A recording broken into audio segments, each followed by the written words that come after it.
Hello বন্ধুরা, আশা করি সবাই ভালো আছেন। আমি আজকে বাড়িতে চিকেন বিরিয়ানি বানিয়েছিলাম, তার রেসিপিটা আপনার সঙ্গে শেয়ার করব।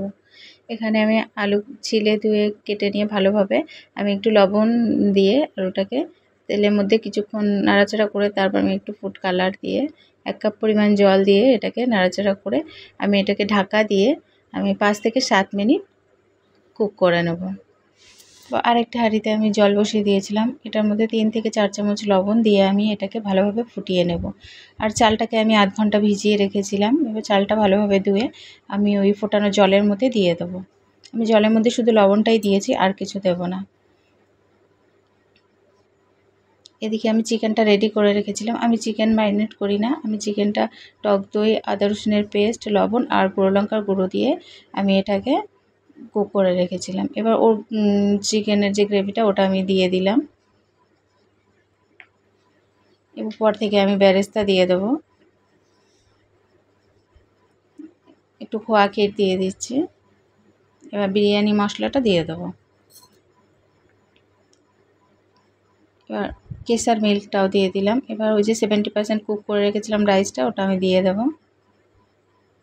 রাইসটা আমি একবারে না দুবারে দেবো। এবার রাইসের উপরে আমি বেরেস্তা, খোয়া ক্ষীর, বিরিয়ানি মশলা আর কেসার মিল্ক দিয়ে দেবো। এটা দেওয়ার পর আবার আমি উপর থেকে রাইস দিয়ে দেবো। রাইসটাকে একটু চারিদিকে খেলিয়ে নিয়ে তারপর আবার তার মধ্যে আমি বেরেস্তা, খোয়া ক্ষীর, বিরিয়ানি মশলা আর কেসার মিল্কটা দিয়ে দেবো। তার উপর আমি ঘি দিয়ে দেবো। আমি বিরিয়ানি বানালে হাঁড়িতেই বানাই, কেন হাঁড়িতেই পারফেক্ট বিরিয়ানিটা হয়। এবার চারিদিক থেকে আমি আটার লেয়ার দিয়ে দিচ্ছি। এর মধ্যে আমি ঢাকাটা বন্ধ করে দেবো। ঢাকা দিয়ে আমি আধ ঘন্টা মিডিয়াম টু লো ফ্লেমে আমি দম করে নেব রেডি বিরিয়ানি।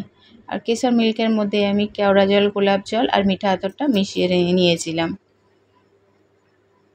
দেখুন বিরিয়ানিটা দেখে আপনারা বুঝতেই পারছেন যে কতটা সুন্দর হয়েছে, একদম ঝরঝরে বিরিয়ানি। হোটেল বা রেস্টুরেন্টের মতোই আপনারা এইভাবে বানালে পেয়ে যাবেন বাড়িতেই। বিরিয়ানিটা দেখে আপনারা বুঝতেই পারছেন যে একদম ঝরঝরে রাইস, আর খেতেও টেস্টটা অপূর্ব হয়েছিল। আপনারা অবশ্যই এইভাবে ট্রাই করে দেখবেন। আর আলুটাও একদম সফট, হাত দিলেই ভেঙে যাবে এরকম নরম তুলতুলে আলু। আপনারা এই শীতে অবশ্যই ট্রাই করবেন, আশা করি আপনাদের পছন্দ হবে।